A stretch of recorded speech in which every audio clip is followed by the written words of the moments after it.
Hey guys, in this video I'm going to show you how to upload long videos in YouTube Studio in just a few simple steps. Click the Create button in the top right corner to open the Upload menu. Select Upload Videos from the menu. An upload dialog appears with a large drop area in the center. Click the Select Files button to open your file browser.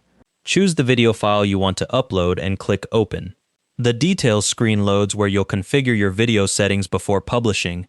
Click into the title field and enter your video title. For this example, I'm typing full-length documentary cut. Scroll down and select No, it's not made for kids under the audience section. Click Next to move to the Video Elements screen. Click Next again to skip through to the check screen where YouTube validates your upload. Click Next once more to reach the visibility settings. Select Public to make your video visible to everyone immediately. Click the Publish button to finalize your upload and make it live on your channel. For videos over 15 minutes, YouTube requires a verified account before you can upload. You can verify through channel settings if needed. The processing time depends on your video length and resolution, so a longer file might sit on the upload screen for several minutes before the progress bar appears.